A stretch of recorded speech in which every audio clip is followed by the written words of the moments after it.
इंसान ने हमेशा से कुदरत को समझने की कोशिश करी है कि जिसने ये सब कायनात बनाई है वो खुद कैसा है। और इस चीज को समझने के लिए अलग अलग लोगों ने अलग अलग समय पे अलग अलग तरीके अपनाए हैं। जैसे कुछ ने जादू का सहारा लिया है कि जादू से वो समझने की कोशिश करते हैं कि ये शक्तियां कैसी हैं और इन शक्तियों को कंट्रोल कैसे किया जा सकता है। और कुछ लोग इस चीज को मिस्टिसिज्म के थ्रू समझने की कोशिश करते हैं कि भगवान क्या है, सृष्टि क्या है, या आत्मा क्या है और परमात्मा क्या है, और कोशिश करी है कि इसमें खुद को लीन कैसे किया जा सके।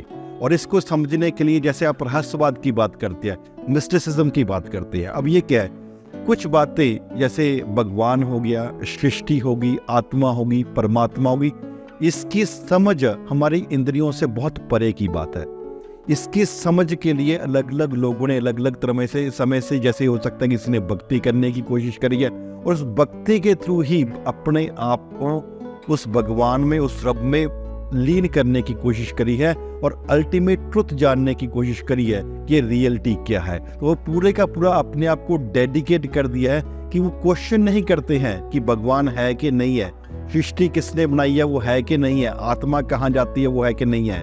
तो ये टोटली अपने आप को डेडिकेट कर देते हैं, तो वो रहस्यवाद की बात आती है। लेकिन इनके साथ ही एक और टॉपिक जुड़ जाता है, दैट इज नव रहस्यवाद या न्यू मिस्टिसिज्म की बात करते हैं। वहां से वो भी इन सब बातों की बात करते हैं कि भगवान कहाँ है, लेकिन भगवान की बात करते हैं, सृष्टि की बात करते हैं, आत्मा परमात्मा मल्टीपल एस्पेक्ट के ऊपर बात होती है। लेकिन इसके साथ ही वो लॉजिक को भी जोड़ देते हैं। भगवान है तो कहाँ पे है, आत्मा है तो मरने के बाद शरीर से कहाँ चली जाती है, परमात्मा है वो दिखता कैसा है, and they start questioning almost every aspect. लेकिन मनुष्य अपनी समझ से हर बात के ऊपर लॉजिक या साइंटिफिक थिंकिंग से भी बहुत बार इस सृष्टि की होंद को समझना पॉसिबल नहीं हो पाता है। तो फिर हम कभी कभी यहाँ तक पहुँच जाते कि नहीं यार, कितने गैलेक्सीज हैं, कितने प्लैनेट्स हैं, या इंसान की बॉडी के फंक्शन को ही समझना सब कुछ पॉसिबल नहीं हो पाता। इसलिए दे कम टू अ कंक्लूजन कि नहीं यार, सब कुछ को समझना पॉसिबल नहीं है।